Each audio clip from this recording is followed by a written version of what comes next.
talk a little more college football with Chris Vannini, a former guest here on the Suns Live, senior writer at The Athletic. Chris, welcome into Suns Live. Yeah, thanks for having me. I subscribed to The Athletic, and I found interesting your July 1st column. The headline, Big Ten adding USC, UCLA, further ruining the charm we love about college football, which brings me to this question. Do you find yourself in a little bit of a challenge here? Professionally, this is very exciting. However, personally, maybe disappointing, all of the changes going on. Yeah, no, I don't like it.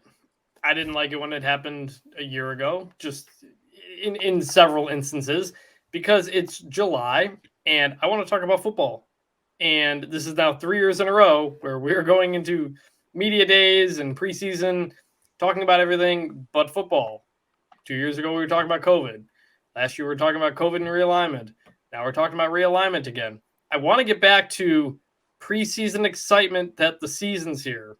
And we don't get that anymore. This is now a year-round sport where we're talking about these things that are bigger than the sport itself, like realignment. And it's just kind of a drag. I don't like it. I mean, I got to report on it and got to do stuff about it, but I don't like it. Well, awkward follow-up question, Chris. So in terms of realignment, though, since the USC UCLA news, what's been the most surprising thing to you about everything that's happened since then? Is there any one or two things that has really surprised you about where we are right now? Not really, because these are things that take time to decide. You know, there's a lot of panic when the news first drops. But after the dust settles, after a few days, you realize these things take a little bit of time. They're decided at the presidential level. In the Power Five, you have grant of rights agreements, so it's a lot harder to get out compared to the Group of Five level. That's why the movement is much quicker at the Group of Five level. Not surprised Notre Dame hasn't made a decision. Not surprised the Pac-12 still waiting to see what happens. You know, they decided to start the beginning of their TV negotiations. So they had a 30-day exclusive window with ESPN and I think Fox to get a sense of how valuable they are. And that comes up in early August. So by then they'll have a kind of a financial idea of what they want to do, go to the Big 12, do something else. We don't know. So I'm not surprised because at the Power 5 level, it takes time for these things to happen. I'm going to cross out all my questions that I had here because you don't want to discuss realignment anymore. So let's break down the AAC. I'm doing radio every single day being asked about it. It's part of the job, I know. Let's get into the AAC then. This is our last year in there, last year for Cincinnati, last year for Houston. I think those are the three favorites going in. You got to pick it right now. What's the championship game? I say Cincinnati versus Houston, but I don't feel very confident in that at all. I have Cincinnati as the slight favorite over Houston to finish first. UCF right behind there at number 3. Feels like there's a clear 3 teams at the top of the league once again. But Cincinnati's got to replace a lot, but they've been recruiting extremely well. Luke Fickell's still there, and I at least I trust him at this point until I see him lose their conference game. What's your question about UCF that you hold them back, not in the title game? Quarterback. Obviously they've got a lot of skilled position, running back, receiver, experienced offensive line, and all that. We just got to see what the quarterback play looks like. Is Mikey Keene the guy? Is Plumlee the guy who kind of fits in Gus Malzahn offense theoretically? You just kind of got to see the quarterback play. That's always determined Gus Malzahn teams. When he was at Auburn, they either had the right quarterback or they didn't. That doesn't mean it doesn't have to be Cam Newton every year. They made a really good run with Nick Marshall at quarterback. So it's just finding the right guy. And I got to see first if they have that guy. Chris, what do you make of the job that Gus has done in his short time at UCF? Obviously, Frost, Heupel set a lot of standard, but Gus has come in and really energized the fan base. The future of college football is kind of the slogan he's using. What do you make of the job Gus has done? And are you surprised at all at how well he's kind of clicked here in Orlando? Yeah, he has really changed the dynamic of the program. Obviously, helped them get into the Big 12 pretty quickly there. And I was unsure because he had plan to step away from football after Auburn, take a year off, maybe do some media. The UCF job comes open. You wonder, how much is he putting into this? Is he going to have the effort, or is he still, taking some time off mentally? And no, he's gone in full charge, kind of rebranding the program in several ways. The way they've gone after the transfer portal, like very few teams in the Group of Five have. The recruiting has been very strong, and they won 9 games last year in a season that was pretty ugly at times. I think people kind of forget nationally that UCF, had a good season overall considering all the injuries. People kind of forgot about them early on, and then the end of the year comes, you beat Florida in the bowl game, you're like, that team won 9 games. I didn't quite realize that. So I think he did a really good job there, and he seems pretty happy there, and I think he's definitely got things going back right in the right direction. We may not want to address it, but we have to be realistic. The last couple of coaches were here for 2 years and 3 years. If Gus has an undefeated season or a nice run, a New Year's 6-game win, and schools come calling, do you think he really wants to just stay here and build something forever? You believe him? Or do you think he'll follow the money? It's hard to say because he's going into the Big 12 now. It's not like you got to say, I got to get out of this conference and find something else. He's going into a pretty good conference. Who knows what it'll look like, but they're going up to the Power 5. There's going to be more money. There's facility plans and stuff like that. And at this stage in his career, his age, maybe he doesn't want to, or maybe he does. So some guys just, you get that SEC itch and you gotta go take it. And it's really hard to say. Scott Frost, he left for Nebraska. If not for Nebraska, he's probably still there, or at least there a couple more years. I think Nebraska was ultimately just the pull home was that. So it's always hard to say, but I do think it's a lot different than Frost and Heupel because, they're moving up into a Power 5 conference. Back to the media days and the talk of college football, ACC media days. Commissioner Jim Phillips with a provocative quote. When you think about where we are right now, we're probably in the gated community as one of 5. Is there still 5 or is it just 2? Well,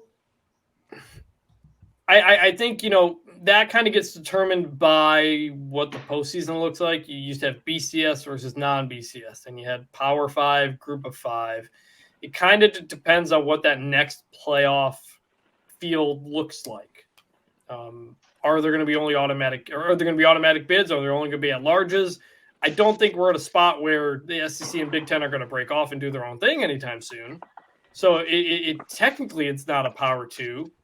Financially, with resources, it will be, but you can only do so much with all that money.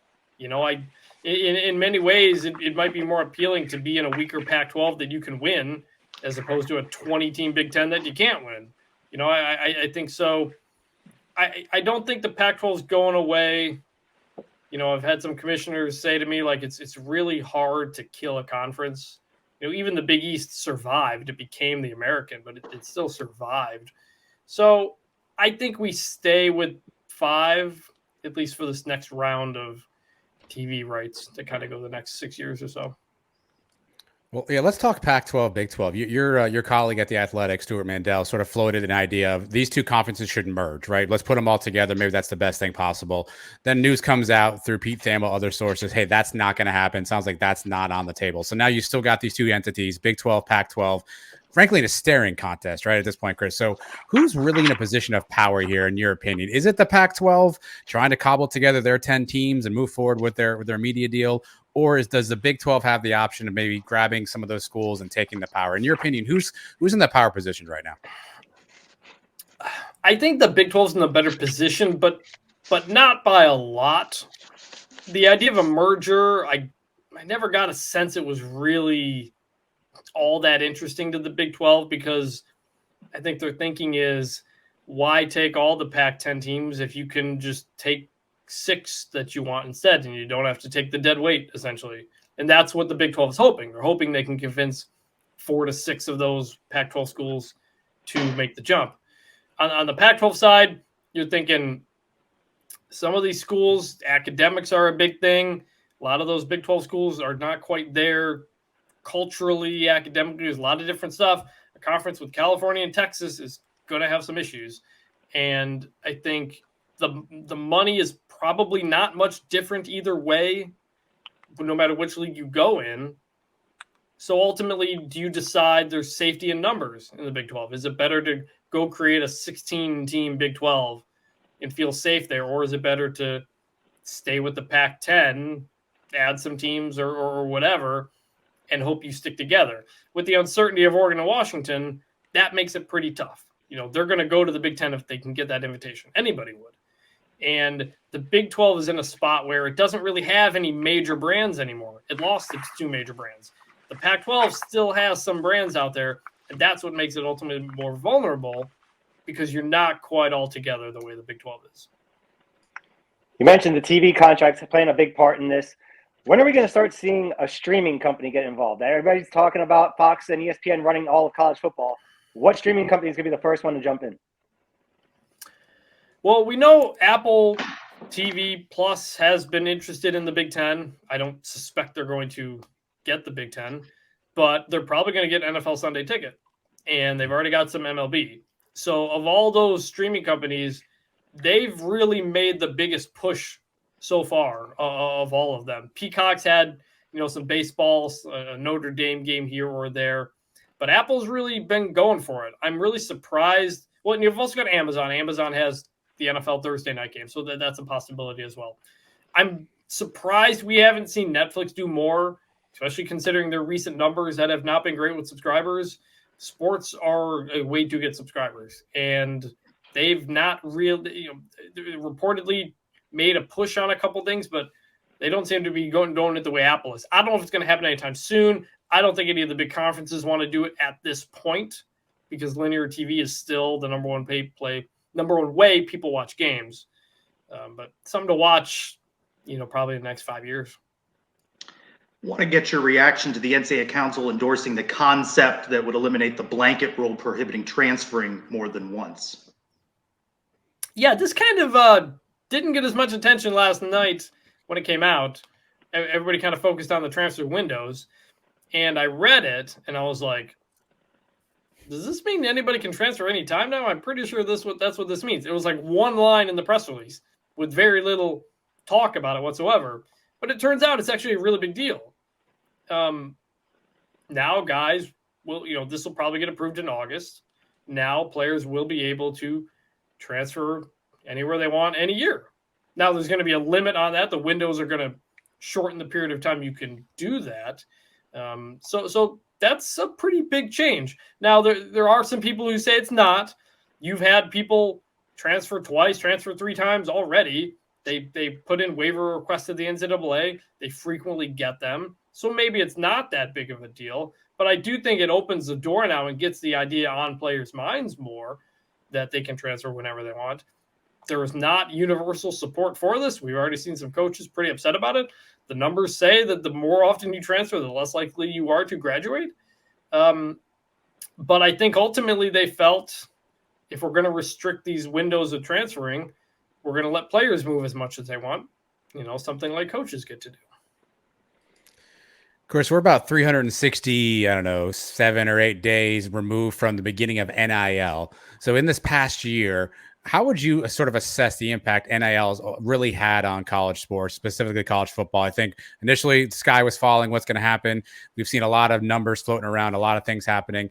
In your assessment, the 1 year in, how much impact has NIL really had?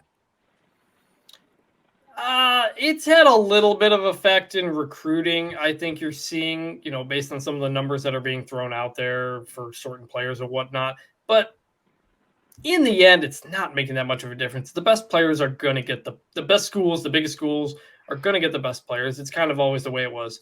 Now, there are some schools that have the money that end up getting either a transfer or a recruit. Nebraska did a couple of those. Nebraska got a guy a lot of people thought was going to Texas. But ultimately, I don't think in the end it's really changing the dynamic. The same teams are going to be at the top of the recruiting rankings. It was a long time coming. I think we all know that the players needed to be able to make some kind of money off of that. So it's good. There are players who have made money. For some people, it's life-changing. For some people, it's hey, maybe I don't need to go pro early and be an undrafted free agent. I can stay here for another year, make a little bit of money, and then try it next year when I'm in a better position, get my degree, stuff like that. So you're going to see coaches, administrators complain about it like they always do. It's not that big of a deal. Kirby Smart was talking about it the other day. I think he was upset that maybe the recruits are getting more than the current players or whatever. The man just signed a 10-year deal contract today where he's going to get $10 million a year. So, like, nobody cares. Nobody cares what the coaches have to say about this stuff. Got 5 coaches making $9.5 million now. Like, come on.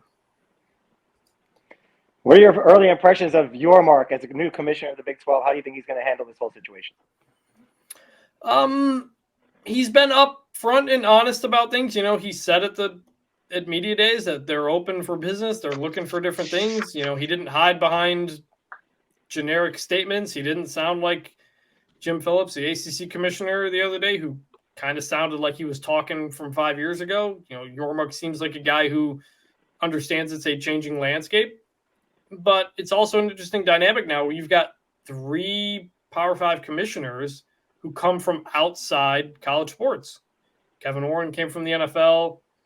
George Kliavkoff came from events in Vegas, and Yormark's coming from the NBA and Rock Nation. So it creates a different spot where Greg Sankey is a lifetime NCAA guy. Jim Phillips was a longtime athletic director. You've got people with different backgrounds, and it makes things like playoff talk even more difficult, I think. So, but he seemed like a guy who understands the challenge and knows this is a serious thing, and he's jumping in, understanding that. Like, he doesn't technically start till August 1st, I think, but talking to him and his people at media days last week, he is all in on doing the Big 12 stuff right now. So he seems to understand the urgency of the moment.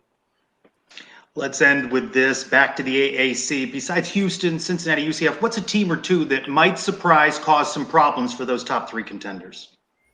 So I don't think they're going to win the league or anything, but I'm really going to keep my eye on East Carolina, who went 7-5 last year, 5-3 in the league.